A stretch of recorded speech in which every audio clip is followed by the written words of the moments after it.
credit limit na binigay nila sa akin mga kadiskarte is 3,000 po sa aking unang hiram. So, magkano kaya ang na-receive ko dito? So, yun yung alamin natin mga kadiskarte, no? Then,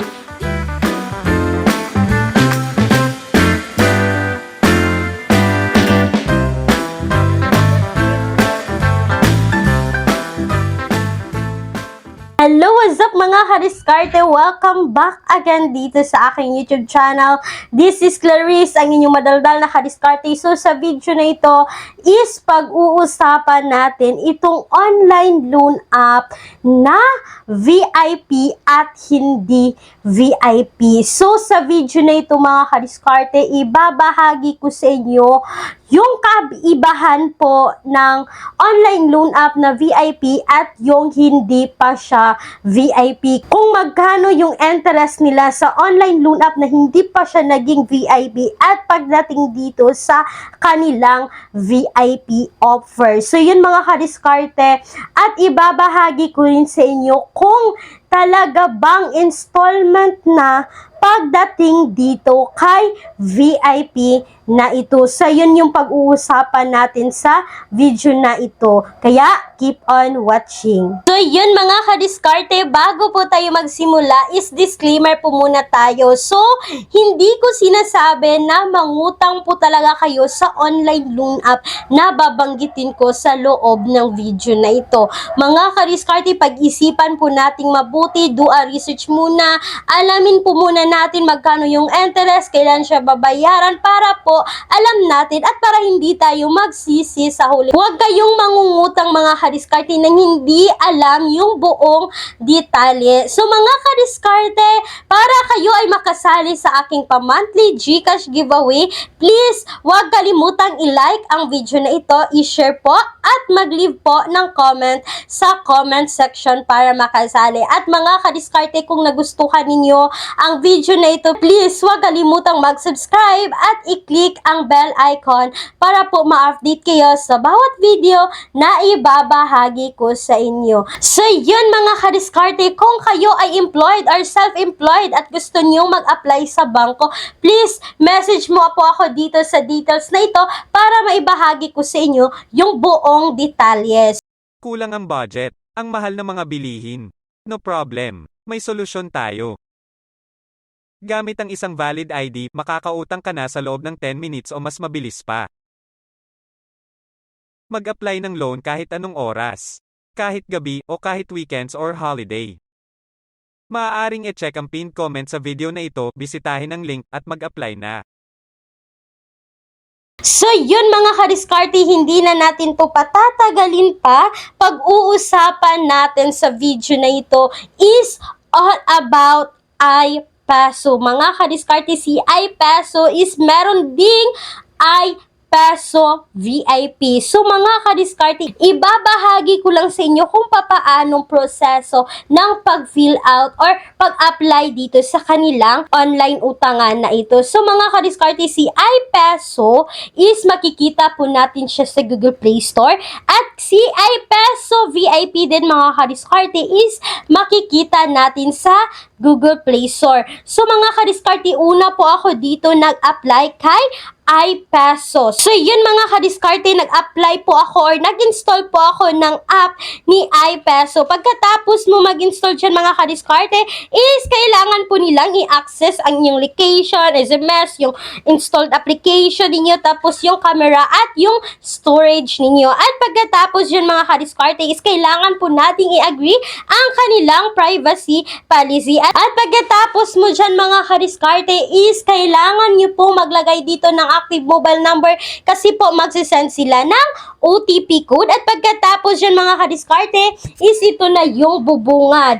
iPeso maximum loan, ang sabi dito mga kadiskarte is 8,000. So, nag-click po ako dito ng apply at pagkatapos dyan mga kadiskarte is dito po tayo sa ating self-information. So, maglagay lang po tayo dito sa step 1 nila is ilagay po natin yung short name, given name, middle name, yung birthday natin, gender at yung marital status natin. And then mga kadiskarte, sa baba manghingi po sila ng ating email address. And then mga kadiskarte, sa step 2 or sa next is yung ating current information. So maglalagay lang po tayo dito mga kadiskarte kung saan tayo nakatira at ilang years na tayo sa tinitirhan natin. And then mga kadiskarte is dito na tayo sa step 3 is ang kanilang contact information. So yun mga kadiskarte, si iPeso is nanghihingi po yan ng 3 contact person at mga kadiskarte, please take note po na mag-ingat po tayo sa ipanglalagay natin kasi pag hindi tayo nakabayad on time dito is tatawagan sila as our contact references. So yun mga kadiskarte, next na tayo dito na tayo sa kanilang ID information. So, kailangan po nating mamili dyan ng mga valid ID. So, yung valid ID po na pwede dito ay ang UMID, SSS, National ID, Driver's License, Passport, Postal ID, PRC, at yung Voter's ID. So, kailangan nyo po mamili dyan ng valid ID at mag-upload po ng photo ng valid ID at meron po silang facial recognition. At then, mga kadiskarte, ito na yung bubungan. Yung credit limit na binigay nila sa akin, mga kadiskarte, is 3,000 po sa aking unang hiram. So, magkano kaya ang na-receive ko dito? So, yun yung alamin natin mga kadiskarte. No? Then, click po ako ng fill in. So, dito mga kadiskarte, kung ipagpapatuloy nyo po, is mag-fill out po kayo dito ng job information. And then, mga kadiskarte, ito na yung bubungad. So, nag-click po ako ng apply loan. Is mamili na po kayo dito ng inyong withdrawal info. So, meron po silang i-wallet, bank at M-Lawyer or RD Pawn Shop or LBC. Yan po yung option nila. Then makikita nyo yung fees dyan. And then mga kadiskarte, nag-select na po ako dyan ng aking disbursement method. And then pagkatapos dyan mga kadiskarte is ito yung loan details ni iPeso. Hindi pa siya BIP mga kadiskarte ha. So sa 3,000 mga kadiskarte, kung itutuloy ko yung pag-utang ko dito, meron silang credit assessment fee na 210, platform service fee na 360, payment expenses ninyo is 240 at yung transfer fee na 25 pesos. So mga kadiskarte, yung marireceive niyo dito is 2,165 na lang po. Then may total interest sila mga kadiskarte na 308 pesos. So, babayaran nyo po mga kadiskarte ng 3,308 po sa loob lamang ng 7 days. So, akalain nyo yan mga kadiskarte, meron na siyang 835 na deduction.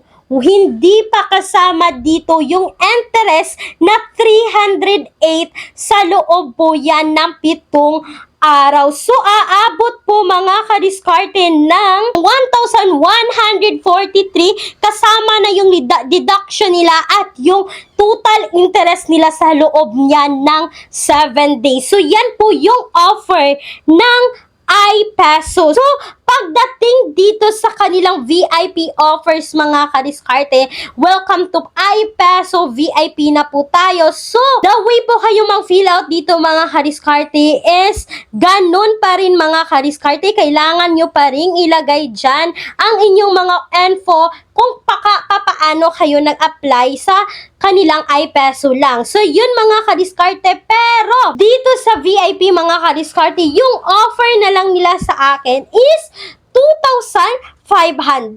Then mga kadiskarte, makikita mo dito yung loan details na yung credit assessment fee nila is 175, platform management fee nila is 575, payment expenses is 200, transfer charge is 25 pesos. So, akalain mo yan mga kadiskarte, sa 2,500 is ang marireceive mo na lang is 1,525. So, meron na silang 975 na deduction. Hindi pa kasama yung tubo dito mga kadiskarte na 100. So, total po is 1,075 yung total deduction, yung total interest nila sa loob po yan ng 7 araw. So yun mga kadiskarte, yung quick review ko kay iPeso at kay iPeso VIP. So hindi totoo na installment si iPeso VIP. 7 days lang din siya mga kadiskarte. Kagaya lang po yung naging experience ko dito kay Surety Cash na akala ko na installment na siya pagdating doon sa second loan. Pero hindi mga kadiskarte, 7 days lang din. So ganyan pa rin si iPeso at iPeso VIP. So yun lamang po mga kadiskarte yung quick review ko sa online loan app na ito. So nasa sa inyo pa rin yan mga kadiskarte kung susubukan ninyo. Pero para sa akin is hindi siya recommended kasi sobrang laki ng interest at 7 days payables lang. So yun lamang po mga kadiskarte. Please, maglalagay po ako ng mga alternatives online loan app na subok na ng nakararami sa description box or sa pinned comment section ng video na ito. So, yun lamang po mga kadiskarte. That's all for today's video. Once again, this is Clarice, ang inyong madaldal na kadiskarte. Laging tandaan na tayo mga Pinoy ay unli sa diskarte. Bye-bye! Thank you for watching!